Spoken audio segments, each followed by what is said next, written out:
Good Thursday evening and welcome to the NCWLIFE Evening News. I'm Grant Olson. Before we get to today's top news stories, let's take a look outside that scorching hot weather window today. And it just looks hot, doesn't it, as you look outside as we move up to our Billy Goat camera up in Okanagan County, looking down at Brewster and Pateros there as the Methow River joins the Columbia River. A few clouds today, a few more than we saw yesterday. Didn't keep our temperatures down much, though. In fact, look at some of these projected high temperatures today. I'm not sure we all are going to get to these temperatures. Wenatchee, we're not at 105, but if we do later, that could break a record of 103 set back in 2014. And many area towns, Ephrata, Omak, could also see record high temperatures today, especially Ephrata, 107 possibly. And then as we get into Friday, the right side of that graphic, yeah, more of the same. If we reach 105 in Wenatchee tomorrow, we will tie an old record. And here's the predicted highs. Today was supposed to be about 105 in Wenatchee. Not sure we're going to get there. It's not. Tomorrow about 104, and we're just going to go down from there, but stay pretty hot into the weekend, Saturday and into Sunday, before we cool down back to normal as we get into Monday. Much more weather headed your way a little bit later on.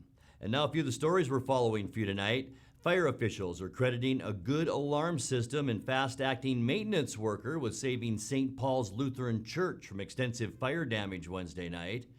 The 1,500-acre Anglin Fire east of Tonasket was close to being contained on Thursday. And Moses Lake police say if you bought tools recently on Moses Lake Buy, Sell, and Trade, you may be in possession of some stolen property. But first we begin tonight. First responders, rescue climbers, and helicopter crews had to deal with not one, but two serious injuries Wednesday that stranded patients in Chelan County's mountain backcountry. A helicopter from Naval Air Station Whidbey Island tried twice and failed to reach injured climber Lucille Townley after she was injured by falling rocks and then fell 30 feet on the north face of Mount Stewart late Tuesday. She was stuck there about 9,000 feet up, and the altitude and the heat made a helicopter approach too unsafe. It wasn't until after dark Wednesday night that Chelan County Mountain Rescue was able to lower the 23-year-old Carnation woman about 1,000 feet so the helicopter could reach her. Townley suffered a broken arm, broken leg, and a head injury. Also on Wednesday, a King County Sheriff's Office air support helicopter was able to hoist injured hiker Corey Sorensen off Lichtenberg Mountain near Lake Valhalla. Sorensen, who's 35 years old, fell about 40 feet and injured his hip. The Sheriff's Office shared that dramatic video from the rescue. Here's more. Take a look.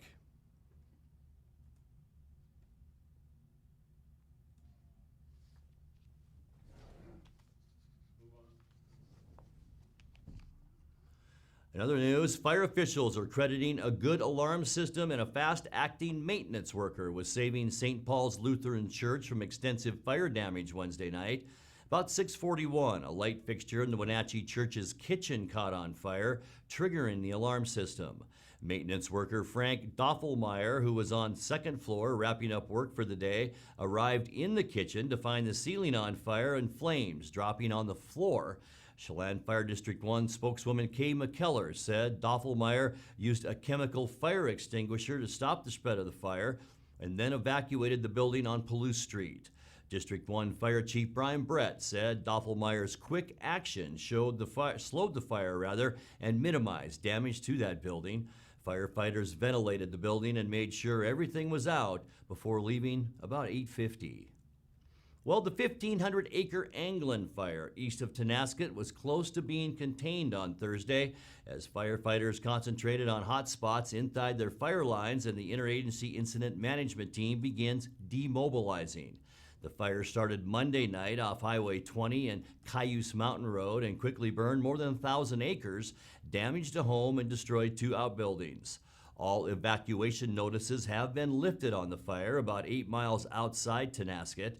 About 40 miles away outside Riverside, the Green Fire, which also started on Monday, is in mop-up stage after burning almost 1,500 acres. In other news, Moses Lake police say if you bought tools recently on Moses Lake Buy, Sell, and Trade, you may be in possession of some stolen property.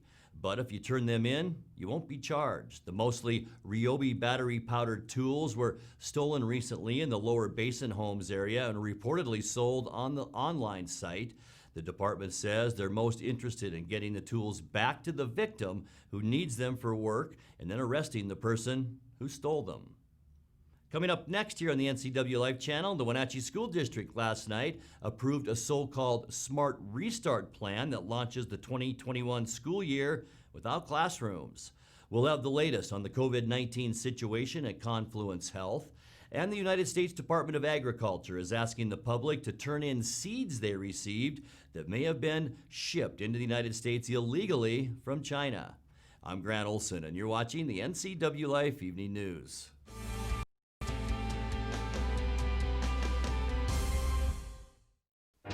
Boating in the Wenatchee Valley starts at Bob File Boats and Motors. See their full line of Crown Line boats. Crown Line features the Forte gel coat, which perfectly accentuates the sporty silhouette of this boat. Its contours are further enhanced by Crown Line's patented fast tab hull design, which not only embraces the distinctive sports car styling, but also ensures a safe and comfortable ride. See Crown Line boats at Bob File Boats and Motors on Sunset Highway in East Wenatchee or online at bobfile.com. Bob File Boats and Motors, we're dealing.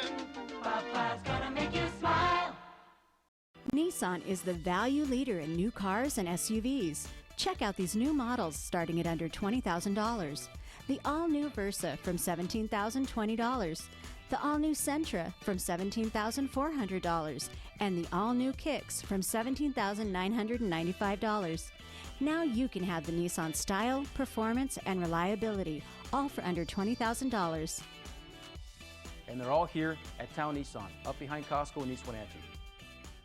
Bring the whole family up to Stormy Mountain Brewing and local public house in historic downtown Chelan.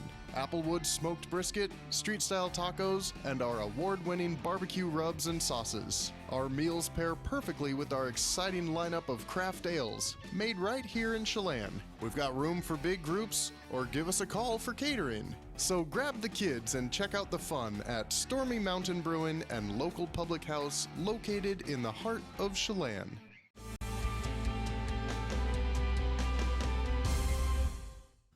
Welcome back. In other news, the Wenatchee School District last night approved a so-called Smart Restart plan that launches the 2021 school year without classrooms. After hearing from district staff and medical experts, the board decided the COVID-19 pandemic makes in-person classes too risky this fall. Students will start classes online on August 26, and as the area progresses in phased reopening, more students might be admitted to school buildings. Infectious disease specialist Dr. Mark Johnson from Confluence Health gave input to the board. We know that this virus can cause severe and potentially fatal disease in certain individuals who get it. And part of what makes this virus so insidious is that 45% of infections are asymptomatic. And that is why this virus is able to transmit so readily. And we have recently come to learn that children between the ages of 10 and 19 seem to transmit the virus just as effectively as adults do. And it appears that children under the age of 10 transmit the virus about half as effectively as adults. And so that risk has been mitigated up until this time by not having children in school. But obviously, once individuals who potentially can be infected or are asymptomatically infected get into close congregate quarters for extended periods of time, there is a real potential for significant increase in cases, especially as our public health experts tell us our current case counts at this time are about 9 times where they're supposed to be for where we're supposed to be at for safe start for going back to school. There is, at this time, with a lot of community transmission infections, a real risk of, at this moment, a reservoir within school children in congregate settings leading to significant transmission of infection. There is nothing like in-person instruction. We know what a difference we make when students are with us. We know that interaction between a teacher and a student, our staff and our students is critical to that relationship. I know how important this is. And it became very apparent that the risk was too great for us to be sending back our students, even for our youngest students. We've asked those questions. We've asked them directly to the health professionals. And from their perspective, the risks are too great. I've seen the same information as everybody else. It's about a 0.1% death rate amongst young people. For our district, that would be roughly 7 students. As a superintendent, many people think that my number one priority is academics. It's not. My number one role and responsibility and my commitment to the board is to ensure the safety and well-being of our students, of our staff, our parents, and the community at large. The district plans to explore the ins and outs of the new plan in a virtual town hall for parents and the public at 6 p.m. on Tuesday before the board votes to send its finalized plan to the state. Meanwhile, the Eastmont School District and others, including Cascade School District in Leavenworth, are formulating similar plans for online-only classes coming up this fall. Well, last night's meeting of the Wenatchee School Board also doubled as a community update from Confluence Health on where the region now stands in the COVID-19 pandemic. An average of 49 people per day in Chelan and Douglas County are testing positive for the virus, and hospitalizations in Wenatchee are up. Dr. Mark Johnson and Confluence CEO Dr. Peter Rutherford had this to say. We're still learning a lot about this virus. We learn about it every day. It's hard work. We have a lot of really sick patients here in our hospital. And thank goodness there's a lot of people who get this virus who have mild symptoms, but it's incredibly difficult to predict who's going to have mild symptoms. And it's also difficult to predict who's going to be one of those super spreaders. And so the unpredictability of this virus and the way it transmits puts us all in a difficult situation as we think about how to maintain our current healthcare resources. And, at this point in our hospital, we are pretty full, not just with COVID patients, but patients with other infectious diseases or even patients who don't have infections. In the middle of June, the percentage of people that were positive for this disease in our testing was in the 3 to 4% range. It is currently running somewhere between, depending on the day, between about 12 and 15%, and on other days, maybe even higher. And our hospitalization numbers are not yet decreasing. They are progressively increasing and are reaching the point where we are not able to provide the healthcare services for patients with COVID for everyone in this region, as has been our goal.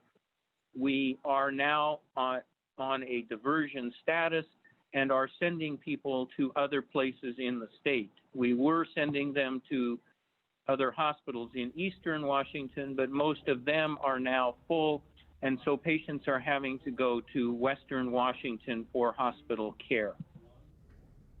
In other news, the Washington State Department of Agriculture and United States Department of Agriculture Animal and Plant Health Inspection Service are asking the public to turn in seeds they received that may have been shipped into the United States illegally from China. Residents throughout the country have reported receiving packages containing unidentified seeds labeled as something else, usually jewelry. Some people reported ordering the seeds, but they didn't know the seeds would be coming from another country. Others had not ordered the seeds at all. The USDA says seeds and plants that are smuggled into the country could do serious harm to farms, gardens, and the environment. USDA is asking residents to place these seeds and their packaging in a plastic bag, place the bag in a mailing envelope, and send to USDA for further investigation. You're watching the NCWLIFE Evening News. Coming up next, tonight's feature story and your complete local weather forecast. That and much more still to come on the NCWLIFE Evening News. Please stay with us.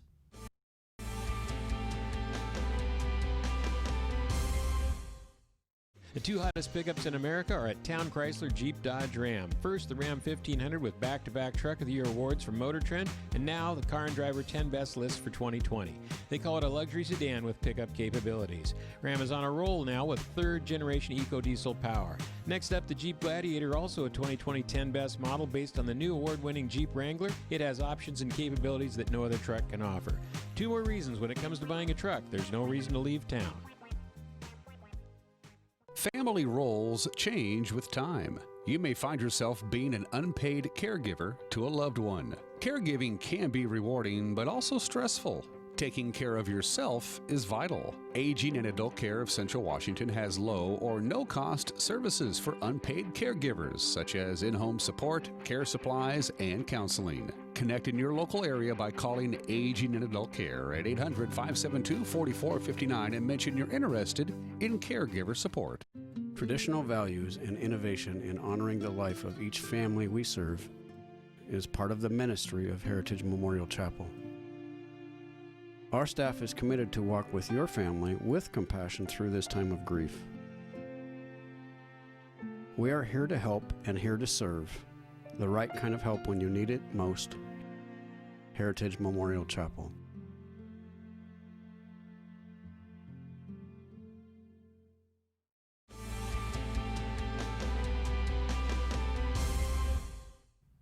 Welcome back to the NCWLIFE Evening News. Well, it was an emotional farewell for Rivercom dispatcher Lisa Lewis on Tuesday. In tonight's feature story, first responders thank Lewis for 21 years of being the calming voice at the other end of their emergency calls.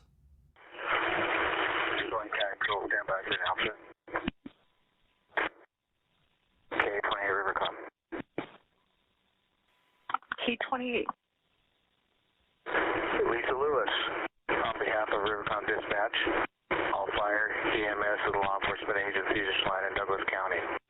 We thank you for your 21 years of service, the many sacrifices you've made, friendships you've built, laughs you shared, tears you've cried, and the many lives you've changed.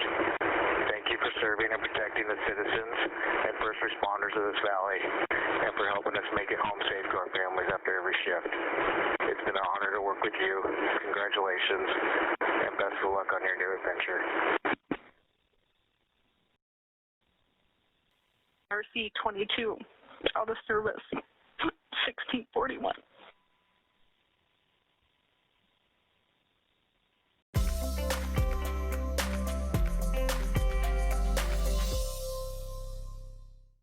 Time now for a check of your North Central Washington weather forecast. Before we get to those hot details, let's take a hot look outside our weather window this afternoon, going up north to what we call our Billy Goat camera, looking down at the beautiful Okanagan Valley. Here's the Methow River where it joins up with the Columbia, Brewster and Pateros in that screen. It was hot up that way. 101 in Winthrop yesterday. Not quite like that today, but temperatures did get up there. Unofficially here in the Wenatchee area, 102. That's right, 102, and that's just a tick below our record of 103. Remember, that is unofficial, so by the time we talk tomorrow, that may be moved up a degree, and we could have tied a record high today that was set back in 2014. 89 is where we should be for a normal high temperature right now. 71 is where we started our day, and that's 8 degrees above our normal low of 63, record 47 in 1993. Sunrise 5:37, and the sun will set tonight at 8:36. Taking a peek now at your Friday forecast, and we thought today would be the warmest day of the year. I think tomorrow might be a little bit warmer even than today as we take a look at high temperatures. 107 in Moses Lake and Ephrata, 106 in Quincy, 105 possibly in the Wenatchee area tomorrow. Same goes for Eniat, Chelan, and up into Omak. Leavenworth, how about that tomorrow? 102 degrees possible. We'll show you why. We'll start with tonight in our surface loop. Partly cloudy skies. We do still have a chance for thunderstorms. We did see some of that around the area today, and those yellow spots, and there's one right there. We could still see that as we get into our evening forecast, and then some winds will move in on Friday. It's going to be a hot one, as I mentioned, most of the wind will be to our south along the Washington-Oregon border, but here are those temperatures for Friday, almost the same color as down in Phoenix. We will be about 105 Phoenix, 115 down that way. And then as we get into the weekend, look at those clear skies all over the western United States into the upper Midwest, and warm temperatures too. Orange and red temperatures as this ridge of high pressure continues to be up and over the Pacific Northwest, and that'll continue into Sunday too. Slightly cooler though for Sunday, and we're talking about 95 being cooler, but you can see still very warm in all of eastern Washington. And on Monday, that's where we'll see the cool down, but a little more wind too. In fact, 10 to 20 mile an hour wind, maybe gusty on Monday, but temperatures getting back down to normal, which is, as we just showed you, 89 degrees. So that'll be quite a cool down as we get into the first part of the week. And we're going to stay that way for Tuesday too. Cooler yet, back to normal. We'll see temperatures on Tuesday into about the mid and upper 80s before we start to warm up again as we get into the end of our 7-day forecast. On Wednesday, sunny and warmer. Here's another area of high pressure. This ridge will slowly move over us, and that means temperatures, as you can see, back into the lower 90s. Let's take a look now at your Patriot Plumbing, Heating, and Cooling 7-day forecast. 78 degrees, our overnight low tonight. Unbelievable. Will we get to 105 tomorrow? We'll have to wait and see. I don't think we reached 104 today. 98 on Saturday, 96 for Sunday, and you can see the trend then on Monday and Tuesday. A little cooler each day. 88 as we get into Tuesday, and then right back to that warm stuff on Wednesday with sunshine and 93 degrees. And that's a look at your local weather forecast. Coming up next, tonight's sports report with Eric Granstrom and more as the NCWLIFE Evening News continues right after this.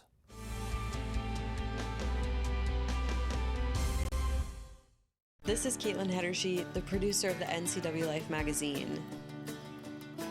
Each week, I'm bringing you a look behind the scenes of the faces, places, and events that make North Central Washington the place we call home. Tune in every weekday for an in-depth look at a new topic each week. From local artists in their studios to businesses breaking barriers that might surprise you and everything in between. Join me on the NCWLIFE magazine right here on the NCWLIFE channel. And now it's a sports update on the NCWLIFE channel. And a happy Thursday to you. The Mariners won a back-and-forth high-scoring affair last night against the Angels in Anaheim. 10-7 was the final. Kyle Seager had a good, productive day at the plate and went 3 for 4 with 3 RBIs. Dylan Moore provided the big hit in a 5-run sixth inning with a 3-run home run. Kyle Lewis also continued to deliver at the plate, going 3 for 5 with a run and an RBI. Manager Scott Service was happy to see his club bounce back from being down early in the contest. A nice win. I've come back a couple different times in that ball game against a team. Fun to watch the athleticism of our young players play out. And third, I think 2 or 3 times in the one big inning we had. The defensive plays again have been fun to watch. We're learning more about our guys every day, and get a win tonight. Justin Dunn made a strong start and was good through 3 innings before running into trouble in the 4th. Third baseman Kyle Seager off to a good start this season. He's batting .333 with 6 RBIs, including 3 last night. Hit hard. That's a base hit. That'll pick up a run. Mariners have a 1-0 lead. RBI for Kyle Seager, his 4th of this young season.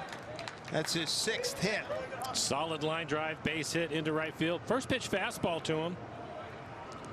Good stroke by the veteran third baseman.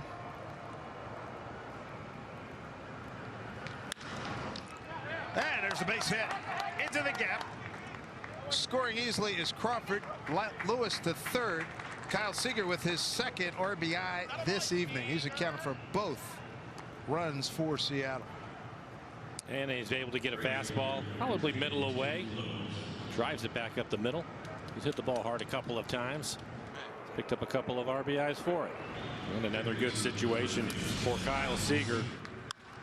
Fly ball center field for Trout. And here comes J.P. Crawford. Mariners take the lead again, 8-7. 3 consecutive plate appearances with RBIs by the veteran Kyle Seager. Mariners fans for a long time are used to seeing Kyle Seager always get off to a slow start, but starting the season in July. I think it's more the months with him, and he's been really good. Just doing what he does in the batter's box. Not trying to hit homers or anything, just having quality at bats. Like 3 more hits tonight, 3 more RBIs. It's really nice to see getting off to this kind of start. He's such a voice in our clubhouse, and you speak up more. You feel like you could take on even more of a leadership role when you're playing well. He's playing really well right now. Seattle and Los Angeles play the rubber game of the 3-game set tonight. Marco Gonzalez on the mound facing Dylan Bundy. Now taking a look at the Les Schwab American League West scoreboard from last night. Herman Marquez had 8 strikeouts over 6 innings to lead Colorado over Oakland 5-1. The Rockies pitching staff combined for 11 strikeouts on the day. Joey Gallo's 2-run home run sparked a 5-run rally in the bottom of the 8th in Texas's 7-4 win over Arizona. Edwin Rios hit a go-ahead 2-run home run at the top of the 13th, and the Dodgers took down the Houston Astros 4-2. The game could have ended in the 11th on Mookie Betts' RBI double in the top half, but Carlos Correa's RBI single tied it 2-2 in the bottom of the 11th. With Houston and Oakland both losing and the Mariners beating the Angels, things tighten up in the American League West standings. Astros and A's are 3-3. Texas a half game back at 2-3. Seattle and LA a game back at 2-4. Well, masked up and socially distanced, the Seahawks showed up for day 1 at training camp Wednesday. So what did it look like? Well, it looked like no other start to training camp in the history of the NFL, that's for sure.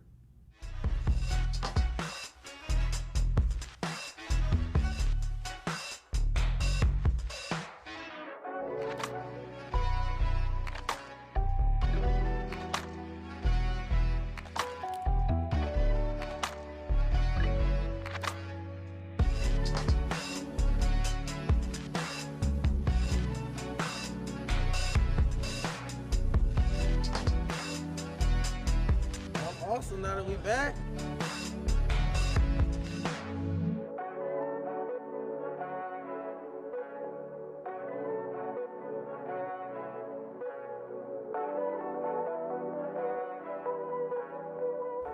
Thanks to Seahawks.com for the video. We expect the rest of training camp to look much different as the days and weeks unfold in Renton. Meanwhile, Bobby Wagner will be the first to tell you things are way different with the start in training camp during a pandemic.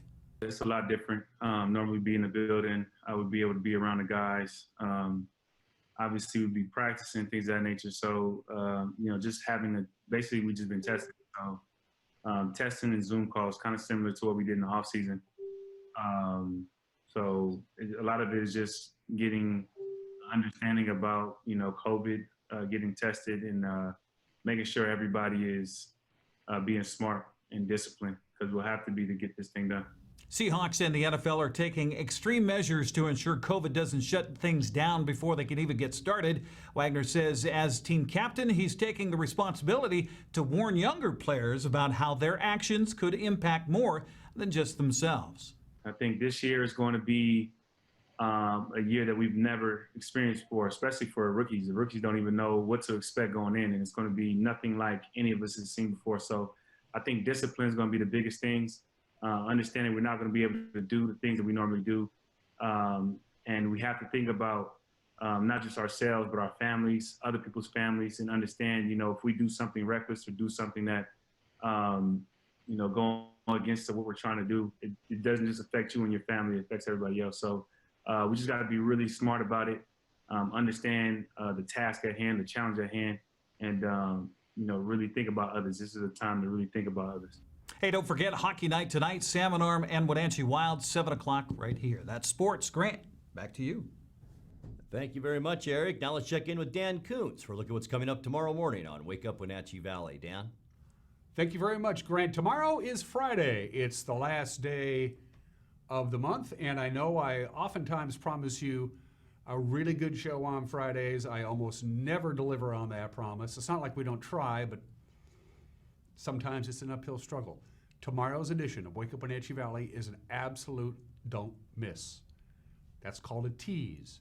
Don't miss tomorrow's Wake Up Wenatchee Valley. I know I always say it's a special edition. It's actually going to be a special edition tomorrow. So I'm going to tell you. I'll see you tomorrow at 7 a.m. Grant, back to you. Thank you, Dan. And that's going to do it for our newscast tonight. I'm Grant Olson. Thanks for joining us, and have a great night.